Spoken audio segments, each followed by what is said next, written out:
शहीदों की नगरी शाहजहांपुर से आज भारतीय जनता पार्टी एवं सपा और कांग्रेस के प्रत्याशियों ने कराया नामांकन।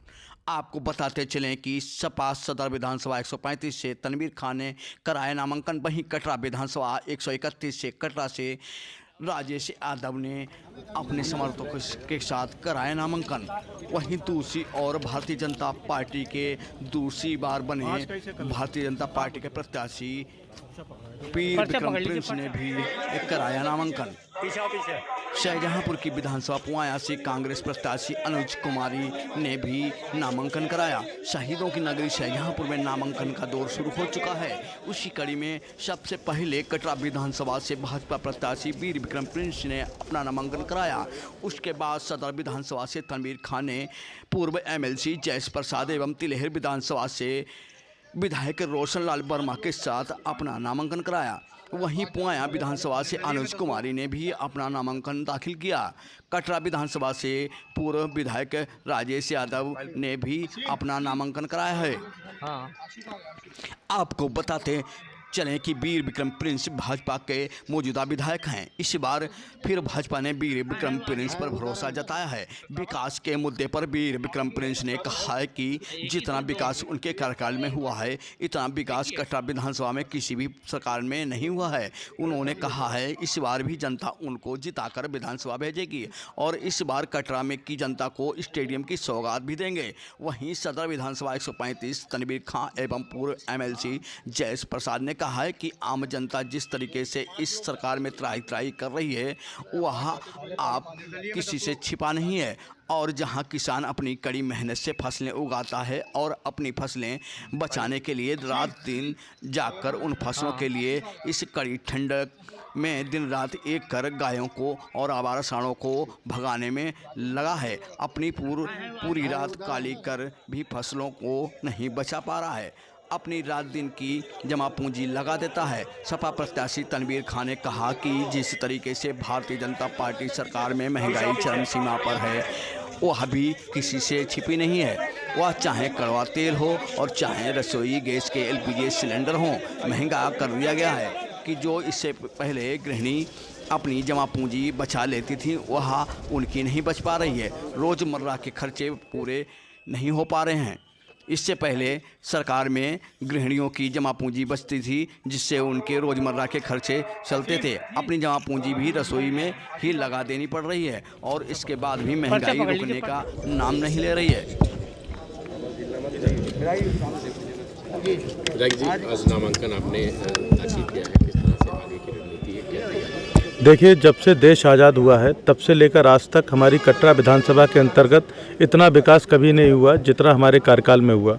हमारे क्षेत्र में राजकीय डिग्री कॉलेज की स्थापना हुई, हमारे क्षेत्र में 2 राजकीय इंटर कॉलेज की स्थापना हुई, हमारे क्षेत्र में 4 उच्चतर माध्यमिक विद्यालय की स्थापना हुई। बिजली की व्यवस्था पूर्णतया जर्जर थी, उसको ठीक करने के लिए हमारे क्षेत्र में कटरा फीडर की क्षमता वृद्धि हुई, जयंतीपुर फीडर की क्षमता वृद्धि हुई, मदनापुर फीडर की क्षमता वृद्धि हुई, देवराज फीडर की क्षमता वृद्धि हुई और अखबरिया में नया 33 केवीए का उपकेंद्र बनकर मैंने उद्घाटन भी किया। 2 33 केवीए के उपकेंद्र हमारे यहाँ पर स्वीकृत हुए, चाहे वो परौर का हो चाहे वो सुनौरा रामपुरा का हो। आपको बताना चाहता हूँ लगभग 7 बड़े पुलों का निर्माण हुआ, चाहे वो मड़ई घाट का हो, चाहे वो छतरापुर बमियाना घाट का हो, चाहे वो आपके नवादा दरोबस का हो, चाहे पच्चड़ घाट का हो, चाहे वो आपके हैदलपुर घाट का हो, चाहे वो बोजी घाट का हो, चाहे पिपरथरा का हो। ऐसे तमाम पुलों का निर्माण हुआ। हमारे यहाँ सड़कों के जाल बिछे। आपको बताना चाहता हूँ हमारे क्षेत्र में जो भी सड़कें शेष रह गई उनको पूर्णतया अच्छी सड़कों की मरम्मत कराई जाएगी और हमारे क्षेत्र में एक स्टेडियम की कमी मैंने महसूस की। निश्चित रूप से आने वाले समय में युवाओं के लिए मैं स्टेडियम बनवाने की मेरी तमन्ना है, मैं स्टेडियम बनवाऊंगा। आपने दोबारा जिस तरीके से योगी सरकार ने आपको टिकट दी है कि सोच के आप इस बार उतरे हैं? माननीय योगी जी और माननीय मोदी जी का आशीर्वाद हमारे प्रति रहा। निश्चित रूप से मैं उनके आशीर्वाद को लेकर भारतीय जनता पार्टी के तहत बैनर के तहत प्रत्येक ग्राम में जाऊंगा, प्रत्येक मतदाता से अपील करूंगा कि भारतीय जनता पार्टी की सरकार उत्तर प्रदेश में बने ताकि जो योजनाओं का क्रियान्वयन केंद्र सरकार और प्रदेश सरकार से हो रहा था उनका क्रियान्वयन पूर्णतया सही से चले और हमारी सरकार ने जो योजनाएं बनाई वो गरीबों तक पहुंची हैं। पूर्ववर्ती सरकारें योजना बनाती थी वो गरीबों तक नहीं पहुंचती थी। हमारी सरकार ने जो योजनाएं बनाई वो सीधे गरीब के घर तक और गरीबों के बैंक को खाते तक पहुंची। जनता से अपील लगातार कर रहे हैं और जनता के बीच में हम लोग रहने वाले हैं। समाजवादी लोग हर समय जनता के बीच में रहते हैं और जनता से यही अपील है कि उत्तर प्रदेश की ये भ्रष्टाचारी और नफरत फैलाने वाली भारतीय जनता पार्टी जो किसान विरोधी है, नौजवान विरोधी है और छात्र विरोधी, अल्पसंख्यक विरोधी, पिछड़ों की विरोधी, दलित विरोधी, हर समाज हर वर्ग की विरोधी है, ऐसी सरकार को 10 मार्च को विदा कर दें और आने वाले 10 मार्च को उत्तर प्रदेश में भाईचारा मोहब्बत का पैगाम देने वाली समाजवादी पार्टी और हमारे राष्ट्रीय अध्यक्ष माननीय अखिलेश यादव जी को उत्तर प्रदेश का पुनः मुख्यमंत्री बनाएं ताकि उत्तर प्रदेश हमारा खुशहाली तरक्की के रास्ते पर जाए और जनपद शाहजहांपुर भी खुशहाली तरक्की के रास्ते पर जाए। किन मुद्दों को लेकर आप मैदान में उतरे इस बार? मुद्दे साफ हैं कि भारतीय जनता पार्टी जुमलों की पार्टी है, झूठों की पार्टी है और उन्होंने सिर्फ जनता को गुमराह किया, गुमराह करके नफरत फैलाकर जो सरकार बना ली थी धोखेबाजी में धोखा देकर जनता को। लेकिन आज जनता समझ चुकी है, पूरे प्रदेश की जनता आज माननीय अखिलेश यादव जी और समाजवादी पार्टी को आशा भरी निगाहों से देख रही है। क्यों वो चाह रही है कि जल्दी से 14 फरवरी आ जाए जनपद शाहजहांपुर में और साइकिल वाला बटन दबाएं। हर वर्ग हर समाज के लोग आज समाजवादी पार्टी के साथ हैं। जनपद शाहजहांपुर की 6 की 6 जीत ऐतिहासिक होंगी। सारी सीटें जीतकर यहां से माननीय अखिलेश यादव जी की झोली में जाएंगी और माननीय अखिलेश यादव जी उत्तर प्रदेश के पुनः मुख्यमंत्री बनेंगे। कितनी बड़ी जीत का दावा कर रहे हैं? बहुत बड़ी जीत होगी। जनपद शाहजहांपुर में इतिहास रचेगा। सबके सहयोग से यहाँ पर हमारे साथ माननीय कुंवर जयेश प्रसाद जी, माननीय रोशनलाल वर्मा जी विधायक जी और पार्टी के सभी हमारे साथी पूर्व विधायक राजेश यादव जी, MLC साहब अमित यादव जी, सारे लोग, राजेश वर्मा जी, जितने भी हैं, नीरज मौर्य जी, सभी लोग एक दूसरे का सहयोग करके पूरी पार्टी मेहनत, ईमानदारी, निष्ठा से एक दूसरे की मदद करेंगे और जनपद शाहजहांपुर की 6 के 6 सीटें जिताकर माननीय अखिलेश यादव जी की झोली में डालने का काम करेंगे। फाइट क्या, सीधे हम लोग, हमारी टक्कर में कोई नहीं है। समाजवादी पार्टी की यहाँ नगर विधानसभा में इस बार ऐतिहासिक जीत होगी और 6 की 6 सीटें हम लोग जीतेंगे। योगी सरकार तो विकास के नाम पे तो शून्य और विकास के पास कोई मुद्दा नहीं है, सिर्फ झूठ, जुमलेबाजी और लोगों को बहकाना, भाईचारा खत्म करना, ये मुद्दा रहता है भारतीय जनता पार्टी का। लेकिन विकास अगर किसी ने उत्तर प्रदेश में 2012 से 17 तक किया है तो समाजवादी पार्टी की सरकार माननीय अखिलेश यादव जी ने किया है मुख्यमंत्री काल में अपने, वो सबको दिखता है। और आज पूरे प्रदेश की जनता समाजवादी पार्टी की सरकार और माननीय अखिलेश यादव जी को आशा भरी निगाहों से देख रहे हैं और उम्मीद जता रहे हैं, विश्वास कर रहे हैं कि इस बार 2022 में हर हाल में समाजवादी पार्टी की सरकार बनेगी, माननीय अखिलेश यादव जी मुख्यमंत्री बनेंगे और जनपद शाहजहांपुर में इतिहास रचेगा। 6 की 6 सीटें समाजवादी पार्टी के खाते में जाएंगी। कितनी जीत हासिल होगी उत्तर प्रदेश में? ये सीटों पे जीत हासिल होगी। हम लोग तो सभी सीटों पे पूरा मजबूती के साथ हमारे सारे प्रत्याशी लड़ रहे हैं और हमारी पार्टी पूरी मजबूती के साथ एकजुट होकर पूरी तरह से मेहनत कर रहे हैं। सभी लोग लगे हैं और सभी लोग सारी सीटों को जिताने में जुटे हैं। बीजेपी का नारा है कि 60 व 80 का, 60 और 40 का नारा दे रखा उन्होंने। वो तो जो 10 मार्च को रिजल्ट निकलेगा खुद ही सामने आ जाएगा, सब सामने आ जाएगा। जो झूठे दावे करने वाले बस ढोल के अंदर पोली पोल है, सब सामने दिख जाएगा 10 मार्च को। कितनी बड़ी जीत का दावा कर रहे हैं आज? देखिए, मेरा आकलन है कम से कम 25,000 वोटों से तनवीर भाई को जीतना है यहाँ से। जिस तरीके का माहौल आज दिखाई दिया, पब्लिक में उत्साह दिखाई दिया, अब वो आकलन थोड़ा डगमगा रहा है। वो हो सकता है 50,000 वोट तक पहुँच जाए। और जो भाजपा के प्रत्याशी हैं, यहाँ के मंत्री रहे, इतने साल से विधायक हैं और एक सपना देखे हुए हैं, वो सपना तो उनका टूटने जा ही रहा है। इस बार हम पर्चा तैयार हो जाए जहाँ तक। किस तरीके का आपकी बिरादरी वोटिंग करेगी इस बार? 100% बिरादरी जो है सब समाज का इनको देगी और उसके साथ साथ जो यहाँ का शाहजहांपुर का सर्व समाज है वो पूरा वोट तनवीर भाई को जाएगा। इस बार आप लोग देखेंगे ऐतिहासिक वोटिंग होगी 14 तारीख को।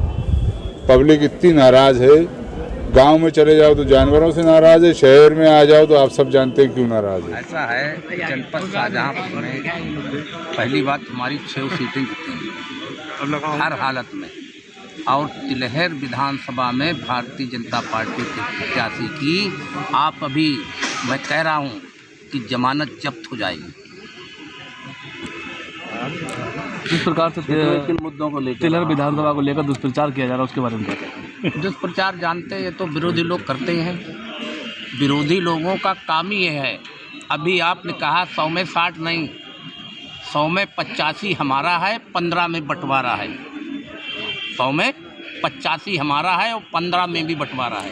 किस तरीके से जन क्या विकास आप लोग सब जानते हैं, हमारे सम्मानित मीडिया को, मुझे सम्मानित तिलहर विधानसभा की जनता ने, सर्व समाज के लोगों ने मुझे 3 बार जीत दिलाई। और विकास आप ऐसा कोई गांव नहीं, मेरे विधायक बनने से पहले एक भी गांव पक्के पर नहीं था। आप किसी भी हमारे विधानसभा क्षेत्र में चले जाइए, हमें बता दीजिए कि कौन सा गांव कच्चे पे। हर गांव में डामरीकरण हो गए, बड़े पैमाने पर पुल बने। किस तरह की जनता का समर्थन आपको किस तरीके से मिल रहा है? मैंने कहा नहीं, सरद समाज समर्थन प्राप्त हो रहा है।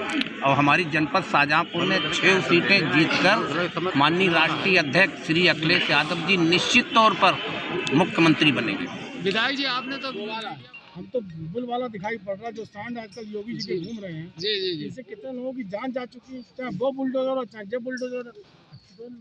अच्छी जीत हासिल होगी, अच्छे मतों से होगी।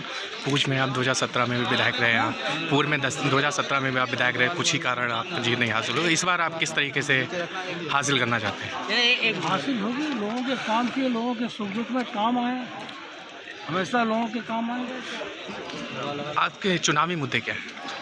हमारा चुनावी मुद्दा है भ्रष्टाचार मुक्त सरकार होनी चाहिए, भ्रष्टाचार मुक्त हमारा क्षेत्र होना चाहिए और विकास होना चाहिए हमारे क्षेत्र में।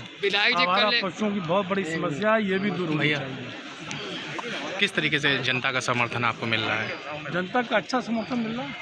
पब्लिक कह रही है, जनता से अपील कर रहे हैं कि भ्रष्टाचार मुक्त विधायक चाहिए और कटरा के अंदर विकास हो, ऐसा आपको विधायक चाहिए है जो विकास करा सके कटरा के अंदर। महिलाओं से क्या अपील कर रहे हैं? महिलाओं से अपील कर रहे हैं पूरा साथ दें हमारा। आवारा पशुओं के चक्कर में उनके पतिदेव बाहर रहते हैं, कम से कम घरों पर रहें, ऐसा करें। जो कौन तो यार रात में जब वो जाते हैं घर से बाहर, तो चाहे पत्नी हो चाहे बच्चे हों, रात भर उनको नींद नहीं आती है। तो ये भी समाजवादी पार्टी से सरकार आएगी तो इसकी समस्या भी दूर होगी। कितना बड़ा बदलाव होने जा रहा है क्षेत्र में आपकी? ये आने वाला वक्त बताएगा, अच्छा बदलाव होगा। आज आपका नामांकन है, किस तरीके से आप पार्टी में उतरी और क्या उम्मीदें लेकर आई हैं विधानसभा में? जी, तो किस तरीके से विधानसभा पुआया में आप उतरे हैं और क्या उम्मीद है आपकी और क्या है? घर घर जा रहे हैं, लोगों से मिल रहे हैं, लोग हमें आशीर्वाद दे रहे हैं कि हम आपके साथ हैं। जी, कुमार जी हमारी पत्नी है जी, उसको मैं रखता हूँ चौकीदार पे महल में जी। लोग 15 साल के वहाँ हमारे बच्चा जानता हमको है 150 गाँव में। हमारे पूरे क्षेत्र में पूरे विधानसभा हमको आशीर्वाद दे रहा है, घर जाके हम संपर्क कर रहे हैं और हम जीत सीट हमको आपको जीत ही देंगे।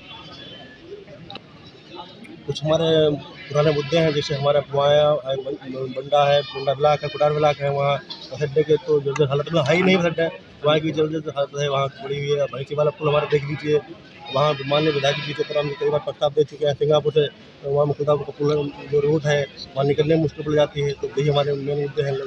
और बाकी जो जानवरों वाली समस्या बताओ आम समस्या है,